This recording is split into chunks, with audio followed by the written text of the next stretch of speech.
जन्नत के पते बाब नंबर 9। ऑफिस में एक बुरी खबर उसकी मुंतजिर थी। ट्रेड सेंटर का प्रोजेक्ट उन्हें नहीं मिला था। इस बात पे तो उसे मजीद शिकस्त दिल कर दिया। उसने बाकर साहब को बुलवाया ताकि उनको अपने इरादे से आगाह कर दे और वकील साहब को बुलवा सके, मगर पहले उसने बेइख्तियार ही वो तकलीफ दे मौजू खुद ही उठा लिया।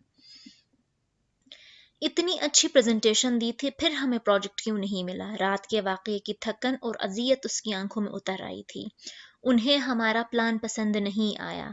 वो शायद कुछ और चाहते थे। अच्छा, वो खामोश हो गई। कुछ सोचकर उसने बाकर साहब से कोई बात नहीं की और उन्हें भेज दिया। उनके जाने के बाद उसने सारा प्रोजेक्ट प्लान निकाला और अज़सर-ए-नौ जायजा लेने लगी। ठीक है कि वो आज ऑफिस छोड़ देगी, और ये भी ठीक है कि उसे उन मामलात का तो कोई तजर्बा नहीं, मगर वो सिर्फ ये देखना चाहती थी कि उससे गलती कहाँ हुई। तमाम खाके अच्छे थे, बेकौल आर्किटेक्ट बेहद शानदार। मगर जब उसने पहली दफा उनको देखा था तो उसके जहन में क्या बात आई थी? कुछ गैर आरामदा लगा था उसे। उसने जहन पर जोर दिया और एकदम किसी बहती नदी की तरह ख्याल उमड़ आया। मौत का कुआं। वो अगले ही लम्हे उसे गलती नजर आ गई। दावर भाई की शादी की कुछ शॉपिंग फातिमा और उसने लाहौर से की थी। किसी काम से वो शाह आलमी मार्केट चली गई।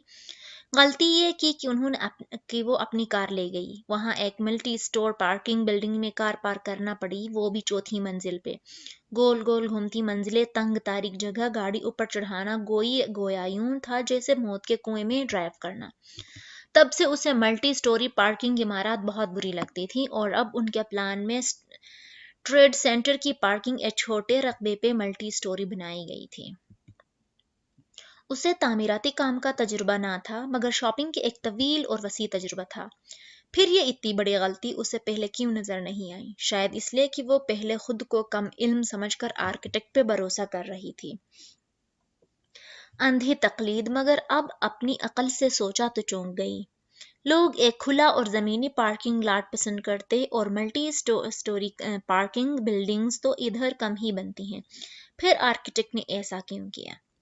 वो जा ही रही है तो ज़रा उन साहिब से दो टोक बात तो करे।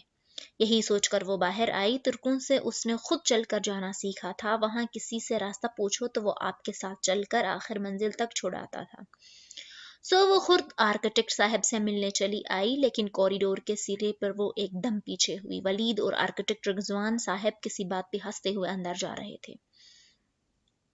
वो उल्टे कदमों वापस आई। एक सुर्ख बत्ती जलने बुझने लगी थी। कहीं कुछ गलत था, कोई गड़बड़ थी। वापस अपने सीट पे बैठी वो कितनी ही देर सोचती रही।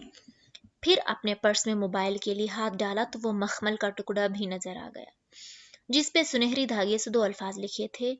वो उसे दो उंगलियों से घुमाती, उलट पलट करती सोचती रही। फरार हर मसले का हल नहीं हो सकता। मसलों का हल ढूंढना पड़ता है, रास्ता तलाश किया जाता है। मेजर अहमद का सबक उसे याद था। चंद मिनट में उसने अपना इरादा बदल दिया। वो फिर से काम करने के लिए तैयार थी। कोई उसके बाप से गद्दारी कर रहा था। उसे सारी गड़बड़ के मनबे को ढूंढना था। कॉन्फ्रेंस रूम में सब जमा थे। वो बिना किसी को देखे सरबराही कुर्सी पे आकर बैठ तो गई थी, मगर सर उठाकर ताया फुरकान और दावर और जाहिद चचा को देखना, उनसे निगाह मिलाना कितना अजियतनाक था उसे अंदाजा नहीं था। रात के जख्मों से फिर से खून रसने लगा था, मगर वो कितने आराम से उसके सामने बैठे थे जैसे कुछ हुआ ही ना हो।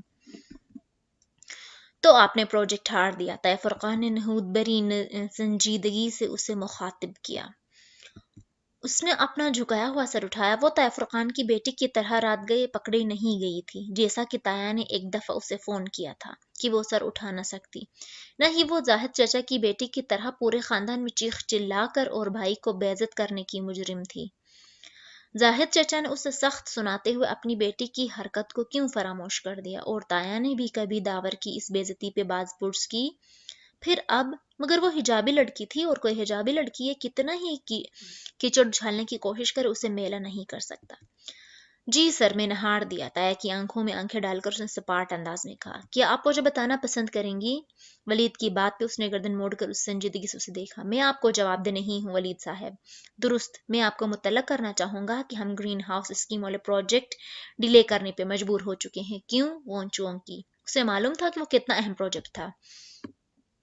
کیونکہ بجٹ نہیں ہے، فنڈز کم پڑ رہے ہیں، ہمارے پاس ان کو کیری آن کرنے کے لیے اتنا پیسہ نہیں ہے۔ اس نے ایک کاغذ حیا کی طرف بڑھایا جس پہ ایک لمبا سا فگر لکھا تھا۔ اتنی رقم کا انتظام کیسے ہوگا؟ وہ سچ میں مضطرب ہو گئے۔ مگر اس طرح پروجیکٹ بند کرنے سے تو بہت نقصان ہوگا۔ پھر کیا کرے؟ یہ میرے ابا کا پروجیکٹ تھا، ہم اس کو یوں کال آف نہیں کر سکتے، وہ فکر مندی سے کہہ رہی تھی۔ تم ہمیں یہ اماؤنٹ لا دو، ہم اس کو جاری رکھیں گے۔ بات ختم، زاہد چچا نے بیزاری سے کہا۔ وہ دونوں تایا چچا سے اسے یوں مخاطب کرتے تھے گویا وہ ان کے بھائی کی بیٹی نہیں ہو، ملازمہ ہو۔ واقعی اگر میں آپ کو یہ اماؤنٹ لا دوں تو آپ کام جاری رکھیں گے؟ کیا آپ زبان دے رہے ہیں؟ اس کا لہجہ تیز ہو گیا۔ ان کا چیلنج کرتا مذاق اڑاتا انداز اسے پہلے سے زیادہ برا لگا تھا۔ رات کے زخم پھر سے کھرچنے لگے تھے۔ بالکل، تایا فرقہ نشانے جھٹکے۔ ٹھیک ہے، میں پیر کی صبح آپ کو اپنے فیصلے سے آگاہ کر دوں گی، وہ فائل بند کرتے ہوئے حتمی انداز میں بول۔ پھر جب وہ اپنے آفس واپس آئی تو موبائل بج رہا تھا۔ اس نے کرسی پہ تھکتے تھکتے انداز میں گرتے ہوئے فون اٹھایا۔ نمبر جہان کا تھا۔ کیسی ہو؟ وہ چھوٹتے ہی فکر مندی سے پوچھنے لگا۔ ٹھیک ہوں، اس نے انگلیوں سے پیشانی مسلتے ہوئے جواب دیا۔ بے خوابی کے بعد سر درد بے حد ہو رہا تھا۔ چلو پھر لنچ ساتھ کرتے ہیں، میں نے ایک چھوٹا سا اٹیلین ریسٹورینٹ دیکھا ہے، تمہیں ایڈریس بھی سمجھاؤں؟ سارے دن میں وہ پہلی دفعہ ہنسی تھی۔ یہ میرا شہر ہے جہاں بے، مجھے اس کے سارے راستے معلوم ہے۔ ریسٹورینٹ کا نام بتاؤ؟ وہ بھی ہلکا ہنس دیا۔ اوہ سوری، F10 میں اٹیلین اوون پہ آ جاؤ۔ کار ڈرائیور چلا رہا تھا، وہ پچھلی نشست پہ بیٹھی سیل فون پہ نمبر ملا رہی تھی۔ اس نے ابا کی نصیحت پہ عمل کرنے کا سوچا تھا۔ کال ملا کر اس نے فون کان سے لگایا۔ صد شکر کہ انہوں نے کال ریسیو کیا۔ السلام علیکم ذیشان انکل، میں حیا بات کر رہی ہوں۔ کار ٹریفک کے ساتھ بہتی چلی جا رہی تھی، اس طرح اس کے تنے پریشان اعصاب ڈھیلے پڑتے جا رہے تھے۔ اس سے بات ختم کی تو آفس سے فون آ گیا۔ وینڈر مال کی سپلائی کھولنے پر تیار نہ تھا اور پرانی قیمت پہ تو ہرگز نہیں۔ سراسر بلیک میلنگ تھی اور بلیک میلر سے تو اسے نفرت تھی۔ کل میری میٹنگ ارینج کر دے وینڈر سے، میں ان صاحب سے خود بات کرنا چاہوں گی۔ اس نے بند کر دیا۔ کار ریسٹورینٹ کے سامنے آ کھڑی ہوئی تھی۔ وہ اطالوی ریسٹورینٹ کی بلائی منزل کی سیڑھیاں چڑھتی اوپر آئی۔ دوپہر کا وقت تھا، تمام میزیں خالی تھیں۔ ہال کی ایک دیوار شیشے کی بنی تھی جس سے نیچے ڈبل روڈ اور اس کے آر پار گرین بیلٹ کے درخت و سبزے نظر آ رہا تھا۔ شیشے کی دیوار کے ساتھ کونے کے میز پر وہ بیٹھا تھا۔ اسے آتے دیکھ کر وہ دھیرے سے مسکرایا۔ وہ بنا کسی دقت کے اسے نقاب میں پہچان لیتا تھا۔ پہلی دفعہ جب وہ نقاب میں اس کے پاس گئی تھی، فریڈم فلوٹیلا کے احتجاج کے دن، تب بھی اس نے کوئی حیرانی ظاہر نہیں کی تھی، شاید وہ حیران کم ہی ہوتا تھا۔ پہلے فیصلہ کر لو کہ لنچ کس کی طرف سے ہے۔ کرسی کھینچ کر بیٹھتے ہوئے اس نے میز پر اپنا پرس رکھا۔ آف کورس تمہاری طرف سے ہے، اصغر اینڈ سنز کے قائم مقام MD مجھ غریب آدمی کو لنچ تو کروا سکتی ہے۔ شیور، اس نے بشاشیت سے کہتے ہوئے موبائل پرس میں رکھنے کے لیے پرس کھولا۔ مخمل کا ٹکڑا اندرونی جیب میں 1000 کے ایک نوٹ کے ساتھ رکھا تھا۔ 1000 کا نوٹ وہ زپ بند کرتے ہوئے چونکی۔ پھر بنا محسوس سے انداز میں پرس کو اندر سے دیکھا۔ اس کا روپوں والا پاؤچ آفس میں ہی رہ گیا تھا۔ اب سوائے اس لاوارث سے نیلے نوٹ کے اس کے پاس کچھ نہیں تھا۔ اللہ اللہ، کاروباری الجھنوں میں پاؤچ اٹھانا یاد ہی نہیں رہا، اب کیا کرے؟ کیا ہوا MD صاحبہ، پیسے تو نہیں بھول آئیں؟ وہ مسکراتے ہوئے اسے دیکھ رہا تھا۔ ایک تو اس آدمی کی عقابی نظریں، اس نے سنبھل کر پرس بند کیا۔ تم MD صاحبہ سے ایسے غیر ذمہ دارانہ حرکت کی توقع کر سکتے ہو؟ بظاہر مسکراتے ہوئے وہ سیدھی ہوئی۔ نہیں، خیر آرڈر کرو، تمہارا شہر ہے، تمہیں زیادہ پتا ہوگا۔ وہ پیچھے ہو کر بیٹھ گیا۔ حیا نے شیور کہتے ہوئے مینو کارڈ اٹھایا۔ اس کو لنچ کروانا تھا اور وہ بھی 1000 کے نوٹ سے۔ ATM بھی پاؤچ میں تھا اور وہ کوئی ایسی حرکت نہیں کر سکتی تھی جس سے جہان کو پتا چلے کہ وہ پیسے واقعی بھول آئی ہے، ورنہ ادائیگی کر دے گا۔ سوال انا کا تھا۔ لیکن 1000 میں اسے اطالوی لنچ کیسے کرواؤں؟ اس نے قدر اضطراب سے فہرست دیکھی۔ سنو، صرف مین کورس منگوانا، سلاد، سٹارٹر اور ڈرنکس کے فالتو اخراجات مجھے پسند نہیں ہیں۔ وہ کرسی کی پشت پہ ٹیک لگائے مسکراہٹ دبائے اسے بغور دیکھتا کہہ رہا تھا۔ اوکے، مجھے تو کوئی خاص بھوک نہیں ہے، دل ہی نہیں چاہ رہا۔ آرڈر دیکھ کر اس نے کارڈ رکھ دیا۔ جہاں نے مسکراہٹ دباتے ہوئے سمجھ کر سر ہلا دیا۔ چند لمحے خاموشی کی نظر ہو گئی۔ وہ شیشے کی دیوار سے باہر دیکھنے لگی۔ اس شیشے سے تو کوئی پرندہ نہیں ٹکرا رہا تھا۔ شاید پرندے تعمیر کے بعد صرف پہلے موسم میں ٹکراتے ہوں، بعد میں عادی ہو کر راستہ بدل لیتے ہوں۔ راستہ پرندوں کو ہی بدلنا پڑتا ہے، دیوار ویسے ہی کھڑی رہتی ہے، کل کا کیا ہوا تھا۔ हया ने निगाहें मोड़कर उसे देखा। अब तक तुमने पता तो कर ही लिया होगा। बहरहाल ताया ने सारे खानदान के सामने मेरे पर्दे की वजह से मुझे बेइज्जत किया, तमाशा बनाया और घर से निकाल दिया। इसके अलावा कुछ खास नहीं। जहां ने कदर तासुफ से नफी में सर हिला दिया। पुरानी आदतें आसानी से नहीं जाती, इस तरह लोगों को जलील करने के वो आदी हैं। कितना आसान है उनके लिए अपनी अना के पीछे रिश्ते तोड़ देना। जो भी है, मैं अब्बा की कुर्सी उनके लिए खाली नहीं करूंगी। ये फैसला मैंने कर लिया है। अब इस किस्से को बंद कर देते हैं। तुम बताओ, तुमने तुर्की वापसी का क्या सोचा है?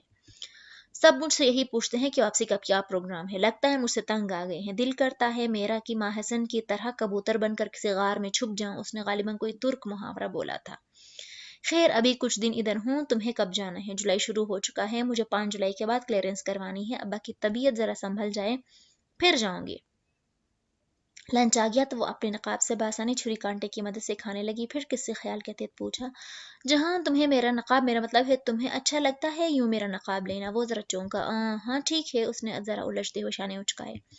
वह मुतमईन होकर खाने लगी। फिर मगर वो चंद लम्हे उसे देखता रहा था। बिल आया तो उसने एक मुतमईन सी सांस अंदर को उतारी। 950 सिर्फ मेन कोर्स मंगवाए थे इसलिए। साबित हुआ कि अगर के पैसे कम हों तो बंदे कोल्ड ड्रिंक, सलाद और स्टार्टर जैसे फालतू लवाजमा से परहेज करना चाहे। यकायक से ख्याल के तहत वो चौंकी। फालतू लवाजमात? उसके जहन ऑफिस की तरफ भटक गया, जहां ने नरमी से इससे बिल ले लिया। मैं पे कर दूंगा। वो चौंकी। नहीं, ये तो मैं मजाक कर रहा था। लंच मेरी तरफ से था। वो बिना एक लफ्ज सुने फाइल में पैसे रखने लगा। उसने इसरार नहीं किया। उसका जहन किसी और ही तरफ उलझा था। फालतू लवाजमात।